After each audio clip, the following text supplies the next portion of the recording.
They called me a disgrace when my own parents tore my wedding invitation in front of the entire family, while my sister Allison, their golden child, was showered with praise and luxury.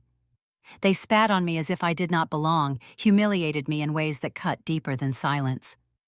But just hours later, the same parents who shredded my future were begging me to buy them a Maldives vacation to save their pride, never imagining I held the power to end their lies once and for all.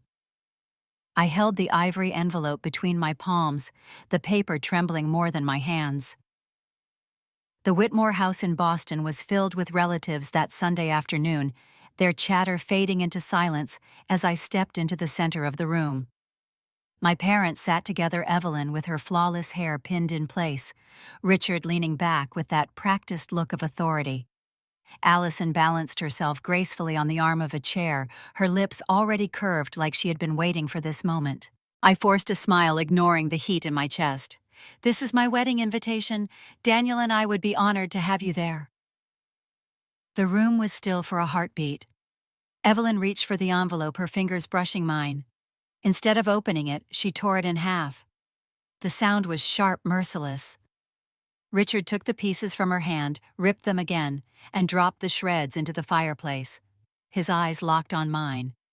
"You are a disgrace. You do not belong to this family."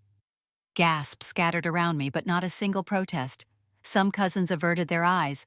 Others smirked like they had just witnessed entertainment. My ears rang. Allison's laugh, soft and deliberate, pierced through the noise. Poor Clara, always reaching for something out of her league. My breath caught in my throat. Words of defense rushed to my tongue but stuck there like stones. How many bills had I paid when they were drowning in debt? How many times had I stayed up cleaning Allison's messes while they praised her brilliance? The truth screamed inside me, but if I spoke it now, they would dismiss me, laugh harder, remind me that silence was my role. Allison tilted her head, her voice smooth. "You should have known they would never celebrate you." My knees threatened to buckle. I straightened them until they locked. The blood burned in my face, but I refused to let a single tear fall. Evelyn smoothed her blouse with satisfaction and turned toward the relatives. "We only honor real family here." Laughter erupted, cold and sharp, filling the living room. The portraits on the wall seemed to stare down at me, silent witnesses to my humiliation. I clenched my fists, nails biting into my palms, anchoring me to one single truth. I would not give them the satisfaction of seeing me break. I raised my chin. My silence was not weakness. It was a choice. It was a promise. They thought their words had ended me, but they had only marked the beginning of something they could never control. I turned and walked toward the doorway. My heels clicked against the hardwood, each step steadier than the last. Behind me, I heard whispers, the rustle of silk dresses, Allison's smug laughter. None of it mattered now. The air in the hallway felt cooler, cleaner, as if the house itself had expelled me. At the threshold, I paused. My hands no longer shook. My face was calm, though my heart still thundered. I closed my eyes just long enough to breathe. I stepped forward, letting the door shut with a dull thud that echoed in my chest. Outside, the autumn air rushed against my skin. I should have felt free, but the sting clung to me, burrowed deep. For years, I had learned to carry their rejection quietly. Yet this time, the wound carved deeper, pulling me back into memories I had tried to bury. Memories of birthdays they forgot, graduations, they skipped nights. I waited at the window for someone who never came. As I stood on the front steps, the laughter still echoing faintly through the door, I realized this pain was not new. It had been there all along, planted in childhood, watered by years of indifference. And now, with my wedding torn from my hands, those memories began to surface, demanding to be faced. This was only the beginning. I remembered being 10 years old, standing on the edge of the soccer field, with my cleats caked in dirt, waiting for someone in the stands to wave at me. Allison was at a dance recital across town that same night, and of course both my parents were there. I scored twice, but when the whistle blew and the other girls ran into their families' arms, I picked up my bag alone and walked home. That was the rhythm of my childhood, Allison shining in the spotlight, while I filled the shadows with silence.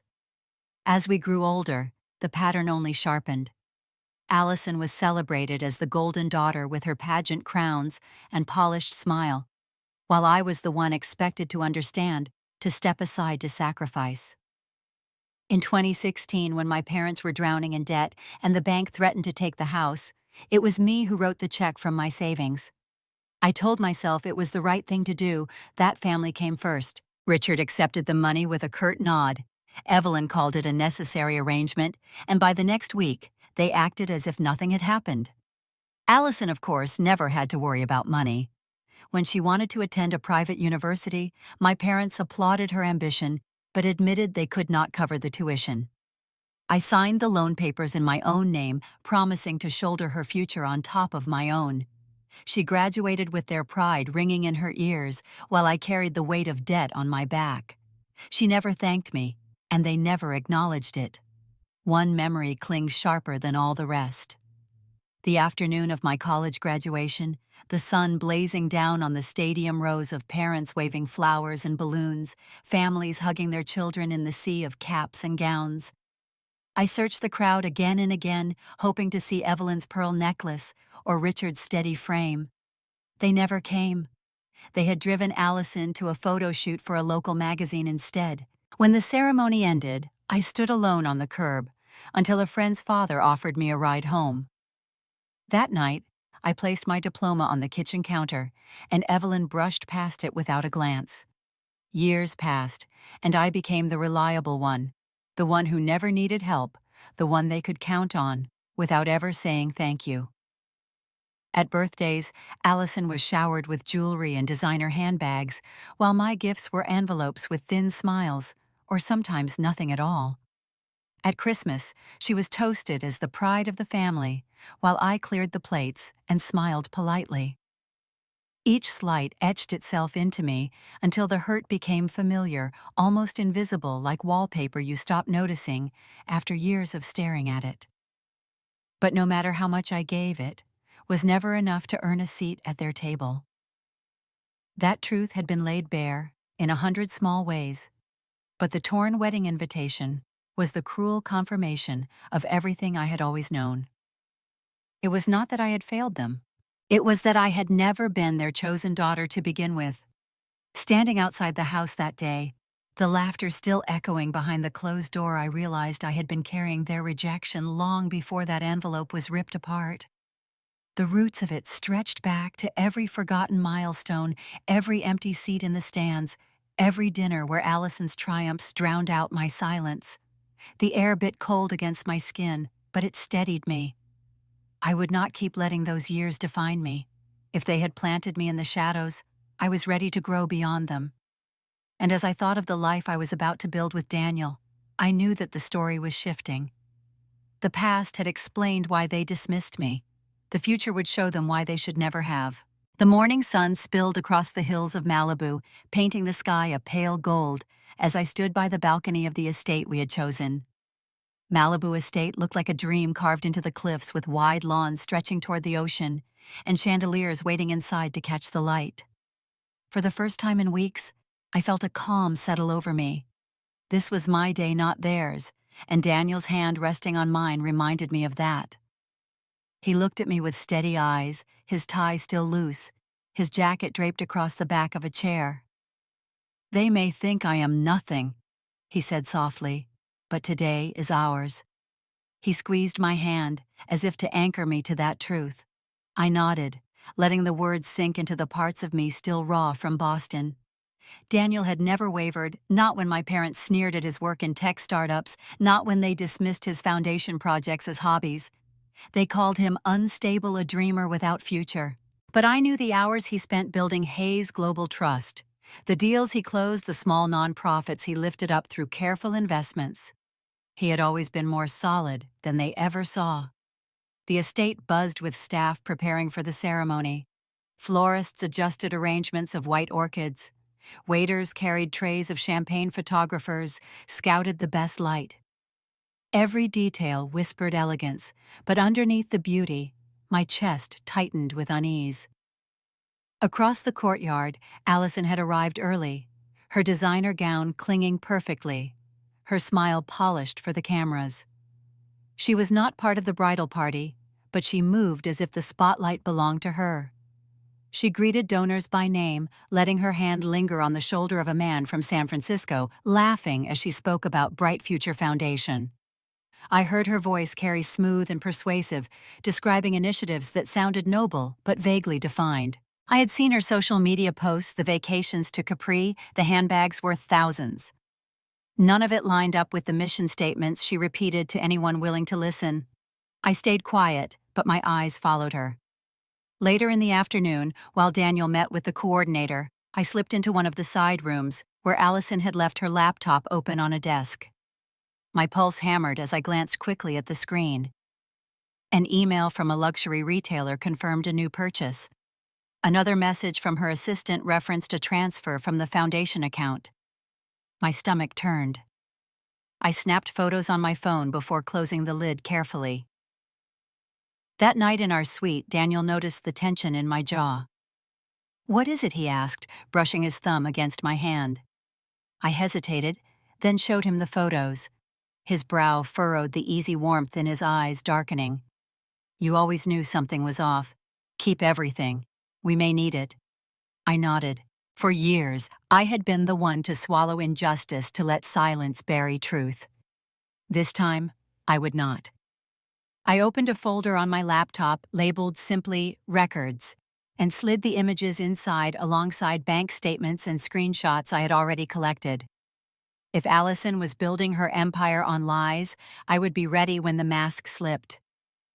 The days before the wedding blurred into a mix of fittings, rehearsals, and whispered suspicions. Daniel shielded me from most of it, always reminding me that our vows mattered more than their absence or their disdain. Yet each time I saw Allison posing for a photo op with her donors, I felt the weight of my evidence grow heavier. On the eve of the ceremony, I stood at the window of our room, looking out at the Pacific as the waves broke against the rocks. Daniel came up behind me, wrapping his arms around my shoulders. "No matter what happens tomorrow," he said, "this day is ours." I leaned back into him, letting the ocean's rhythm steady my thoughts. He was right. The wedding was not about them. Still, a flicker of unease lingered. My parents had humiliated me in front of family, and Allison's secrets were stacked like tinder waiting for a spark. I had learned long ago that in my family nothing stayed buried forever, and tomorrow the fire might finally start. The morning of the wedding arrived bright and sharp, the Pacific air rolling through the open terrace of Malibu Estate. The staff moved like clockwork, stringing the final flowers along the archway, polishing glasses until they gleamed. Guests began to arrive in black suits and dresses that caught the light, their laughter filling the courtyard. My heart pounded, but it was steady, and when Daniel squeezed my hand before stepping aside to greet a friend from New York, I felt the strength in his calm.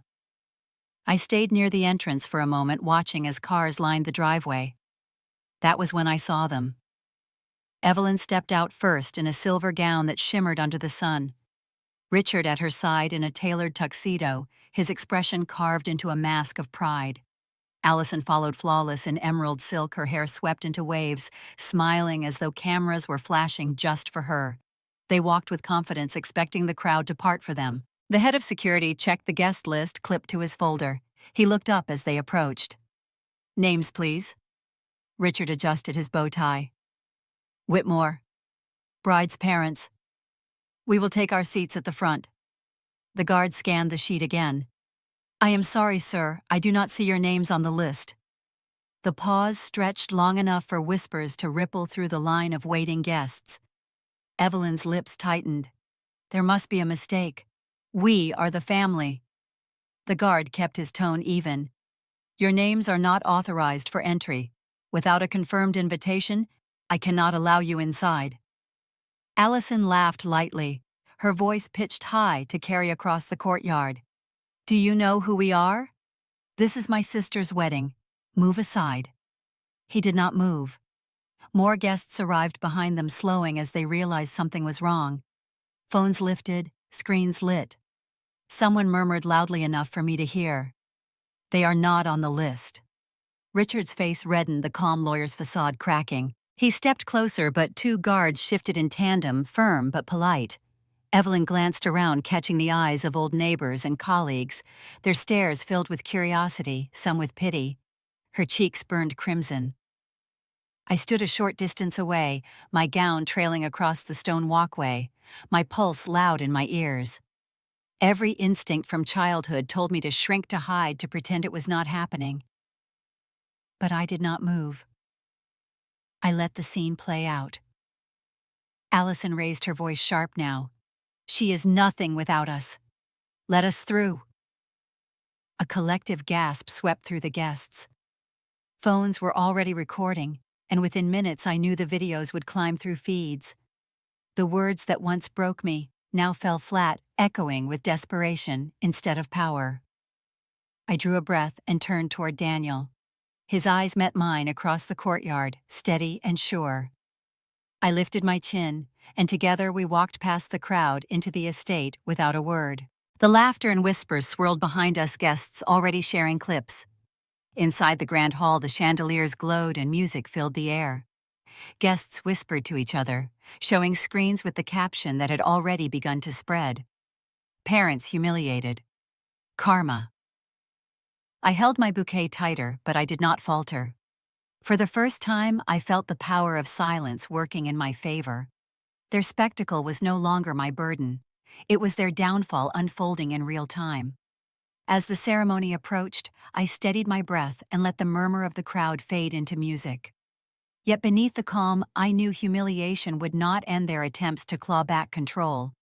The messages, the demands, the desperate need to rewrite the story would come soon enough, and when it did, I would be ready. The reception hall glowed with candlelight, the air sweet with orchids and champagne, when my phone began to buzz in my clutch.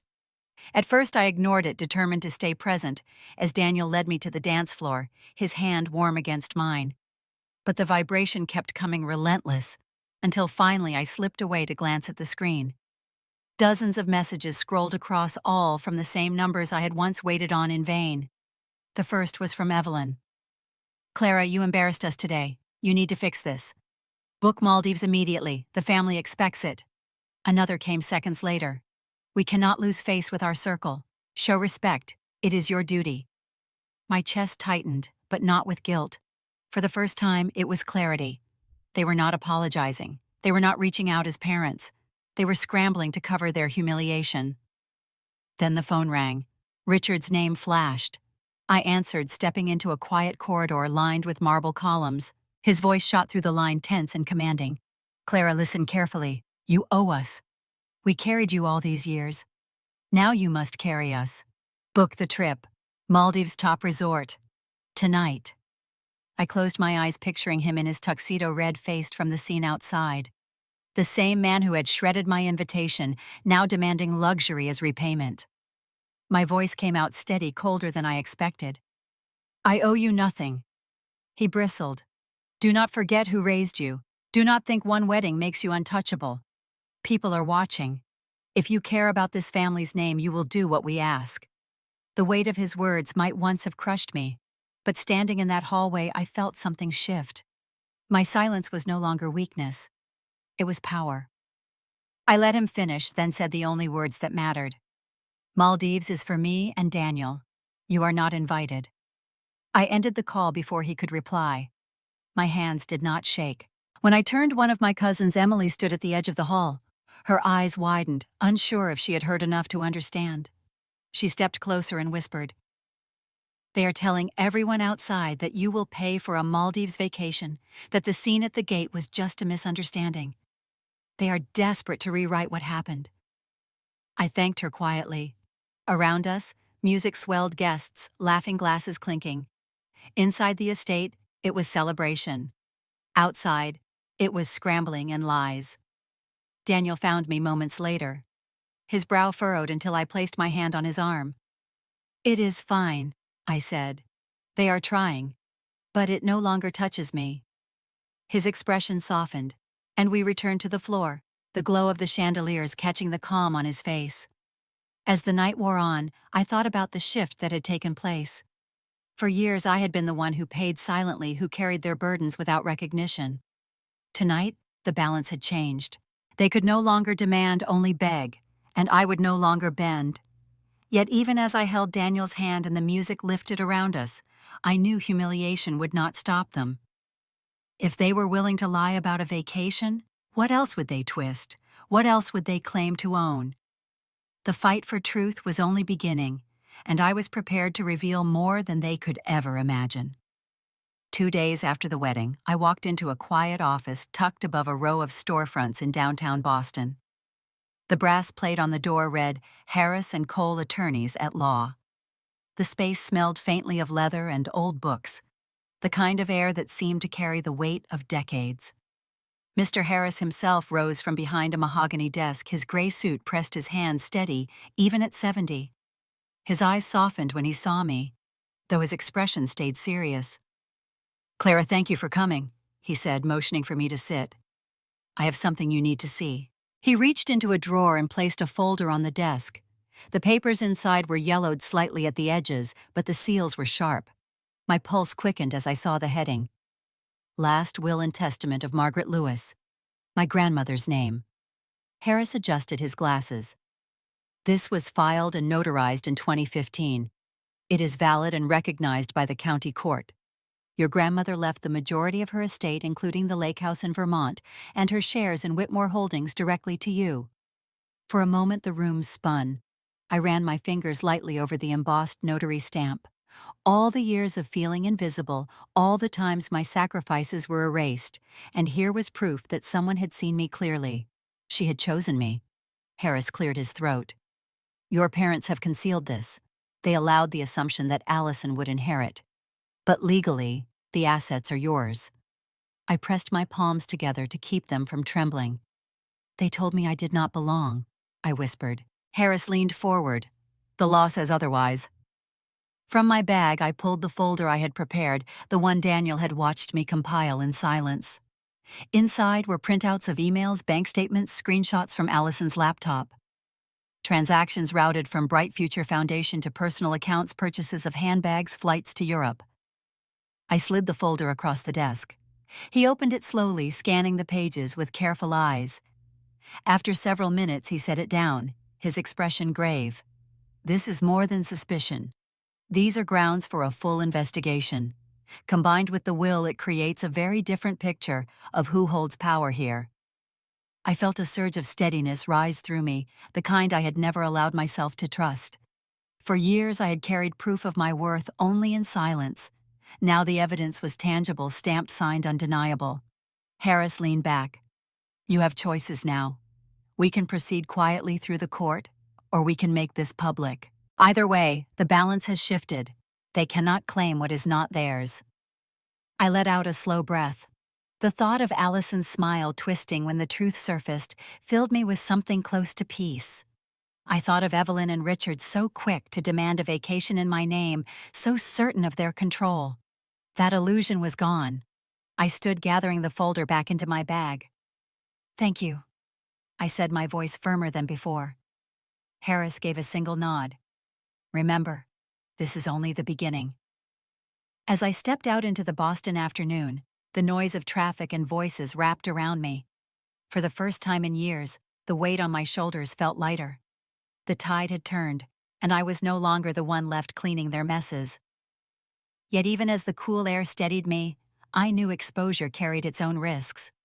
Allison had lived her whole life performing perfection, and she would not surrender easily. The truth was now mine to wield, and once unleashed, it would cut deeper than any insult they had ever thrown. The headlines broke on a Thursday morning, filling my phone with alerts before I had even finished my coffee. Wall Street Journal, Boston Herald, local stations echoing the same story. Bright Future Foundation under investigation for fraud and misappropriation of funds. The words leapt from the screen with the weight of inevitability. Every receipt, every email, every screenshot I had given to Harris had finally found the light. By midday, donors had begun releasing statements. Several announced a class action suit, their names listed in bold on court filings that spread through the news cycle like wildfire. Reporters lined the sidewalk outside Allison's condo, their microphones aimed at the front door, their cameras catching her as she rushed into a car with sunglasses pulled tight across her face. The wedding clip had resurfaced alongside the coverage. The video of Evelyn and Richard being stopped at the gate played on loop, Allison shouting across the courtyard, insisting I was nothing without them. Now paired with the fraud scandal, the footage became its own symbol. Online threads filled with comments. Karma. Golden child no more. Families across the country shared it, dissecting every second. I watched in silence, the glow of the screen lighting my living room. Daniel set a mug of tea beside me and rested his hand on my shoulder. You did this, he said quietly.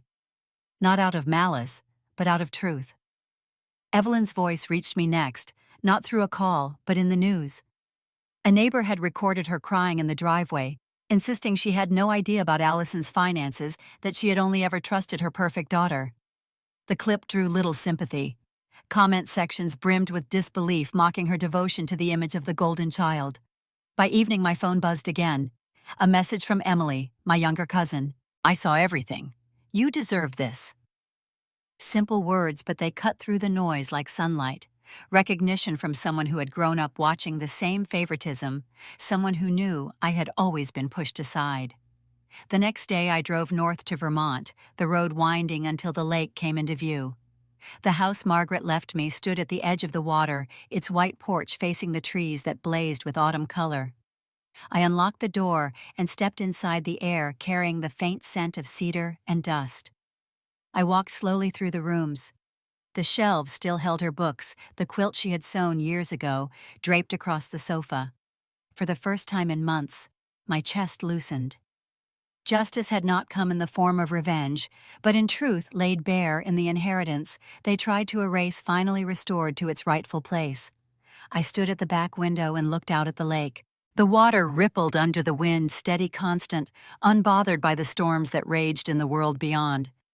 I pressed my palm against the glass and let the quiet wash over me. The weight of humiliation, of years of silence, no longer anchored me. Yet even in that stillness, I knew the story was not finished.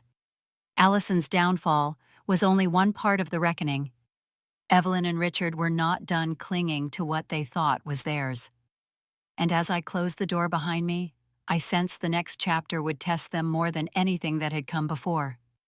The waves in the Maldives were a shade of blue I had only ever seen in postcards. Daniel and I stepped off the boat onto white sand that stretched for miles, the air heavy with salt and sun.